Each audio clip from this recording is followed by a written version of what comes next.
picking a foreign-based Springbok team. Now, last time I did a local-based Springbok team, so this is going to be completely different. Whole new bunch of players, whole new team, and it was really interesting putting this team together. A lot more competition in a lot of the positions, obviously, because I think there's a lot more experienced players overseas than there are here at home. So I hope I didn't miss any big names, because there's a lot of guys playing abroad. But I think I got all of them. I'm hoping I didn't miss any of the big ones. And remember, this is based on the current structures, the way the Springboks are currently playing, the way they played under Jacques Nienaber, Rassie Erasmus, all of that. So also the bench, it's forward dominated, that kind of thing. So all of that is based around how the Springboks play. Also, the way I based my team is as if a test match is coming up this weekend. So I tried to think of my picks in terms of a team like I did last time. So there's a combination of experience, there's a combination of young talent, recent form, and that's the kind of mix that Rassie Erasmus actually went for when he was head coach. Okay, so number one, loose head prop, Koenie Oosthuizen. Now, Koenie Oosthuizen is usually a tight head prop, but I actually struggled to find a lot of loose head props, South African loose head props, at least those that are capable of playing international level. Koenie Oosthuizen has played loose head prop quite a lot in his career. He's a great player. Under the Rassie Erasmus era, he did fall out of favor. He didn't play for the Springboks. He was involved in the squad, but I don't think he actually played any games under Rassie. But I think Koenie Oosthuizen is a great player, very physical, good scrummager. So that's why I chose him. Number two, hooker, Malcolm Marx. I think this is pretty obvious. This is a giveaway. There definitely are quite a lot of hookers out there, South African hookers. Bismarck du Plessis was an option, but he's a little bit old. So Malcolm Marx, I think that's pretty much a no-brainer. Part of the World Cup squad as well. So, you know, you want to keep those world champions in the team. At tight head prop, Vincent Koch. This guy's playing amazing rugby at the moment. He really is. Some people are saying he's the best tight head prop in the world at the moment. He's playing excellently for Saracens. He's a great scrummager as well. He's a really good player, and he was involved in that World Cup squad again. And, you know, obviously I want to keep as many of those World Cup winners in there, as long as they're not too old, you know. I couldn't include Beast in this because he's retired from international rugby. Locks, really straightforward. Eben Etzebeth, Lood de Jager. These are the two starting locks that played for South Africa in the World Cup final. And the semi-final, quarterfinals as well, I think. Anyway, they're the first choice locks at the moment. I should also mention injuries. I'm not considering that in my picks as I did last time. I'm choosing the players as if everyone is fine, no injuries. So, I mean, those two locks, that's a dead giveaway. Now, the flanks, that's a little bit interesting. I don't think everyone will agree with my picks, but that's what makes this fun. Number 6, I went for Jacques Vermeulen. Number 7, I went for Reinhard Alstad. Let's first talk about Jacques Vermeulen. So Jacques Vermeulen, he's a young player. I definitely think he's going to get a Springbok call up. And you know, as I said in the beginning of this video, you want that combination of young talent, young potential, and experienced players. I think he deserves to play for the Springboks. He's playing really well. He's doing really well for the Exeter Chiefs.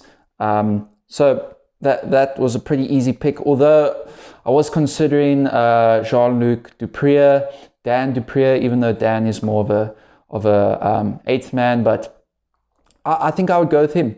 Reinhard Alstad, he's played for the Springboks before. He was in the Rassie Erasmus squad. Didn't go to the World Cup, but he was still involved in the team. Really good player. So that was again, not that easy of a pick, but he's a great player. So I would feel very confident having him in my team. Eighth man, Marcel Coetzee. This guy has played a lot of Springbok rugby before. He's in phenomenal form. He was more of a flank back in the day, but he's moved to eighth man now. And I think if he was playing in South Africa, he would be a strong contender for that starting eighth man position. Duhan Vermeulen's obviously got it, but Marcel Coetzee is playing really good rugby, really good player. He's grown a lot since he's gone overseas. Scrum off, no-brainer, Faf de Klerk. He's a legend. He's become a legend of Springbok rugby now. Storr has a good few years ahead of him. He's not an old player. He's not extremely young either, but I think he's in his prime at the moment. And fly half, Handré Pollard, another no-brainer. I think this is one of the best fly halves that South Africa has ever had. Handré Pollard is brilliant with the boot, physical player. I love Handré Pollard. Easy decision for me. Now the wings. Okay, number 11, left wing. I actually went with Dylan Lades, and he's playing a lot of fullback at the moment, but I chose Dylan Lades because he's played quite a few Springbok caps before, but he's also in very good form. So I would say he deserves it, and he might still get a Springbok call-up, actually, although we have a lot of good wings in South Africa. I didn't include Makazole Mampimpi. I didn't include him in my previous list either, because technically he's playing overseas at the moment, but he's coming back in January. But I would have included Makazole Mampimpi in either of those teams as a starting lineup player. But I went with Dylan Lades. Not as good as Mampimpi, but still a really good player. So now centers. We'll get to the right wing just now. Centers, I went with Damian Dialendi and Jesse Kriel. Centers, there's a ton of competition in terms of foreign-based players. There's Jan Serfontein, there's Ruan Janse van Rensburg. But I went with Damian Dialendi because when he was playing for the Springboks, he was playing excellent rugby.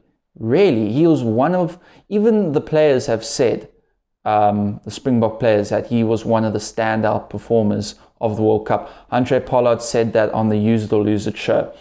And he's playing really good rugby at the moment.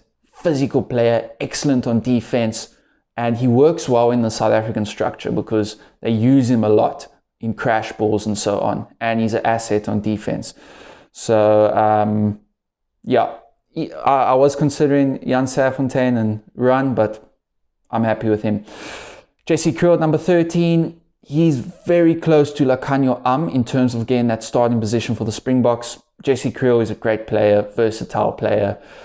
So yeah, pretty easy decision. Jan Serfontein and Ruan Janse van Rensburg are more inside centers. So Jesse Kriel's main competition was Johan Goosen, but I'd rather go with Jesse Kriel. Number 14, no-brainer, yet again, Cheslin freaking Colby. I think this guy has a very good chance of winning the World Rugby Player of the Year for 2020. He's played phenomenally for Toulouse. Cheslin Colby, brilliant player. I doubt anyone would disagree. Willie Leroux at fullback.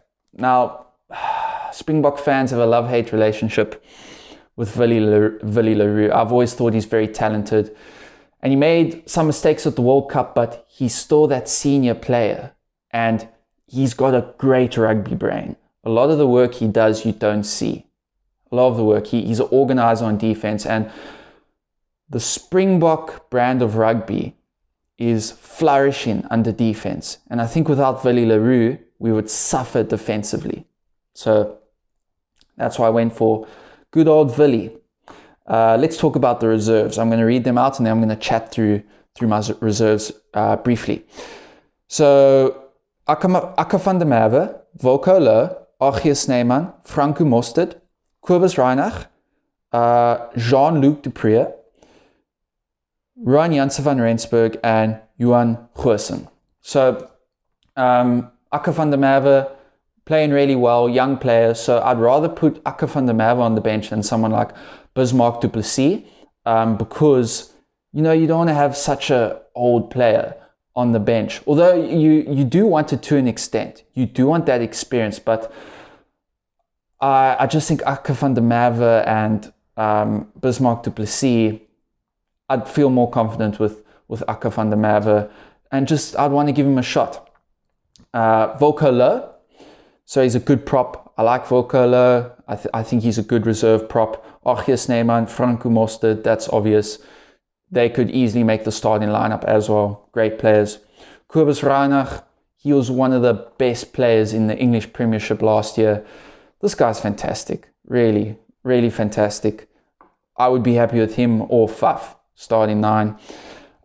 Jean-Luc Dupree, I like him because he can slot into a lot of positions. He can slot into lock, even though we probably won't need a lock. We've got 2 on the bench, but he can also, he's a good flanker. So I like him. And he's a nice guy to have on the bench. I think good impact player. Ruan Janssen van Rensburg, I was very torn who to decide on between him and Jan Serfontein, but I just think at the moment Ruan is playing better rugby by a slight margin. So I'd go with him, but I could easily swap with Jan Serfontein in the next game, you know.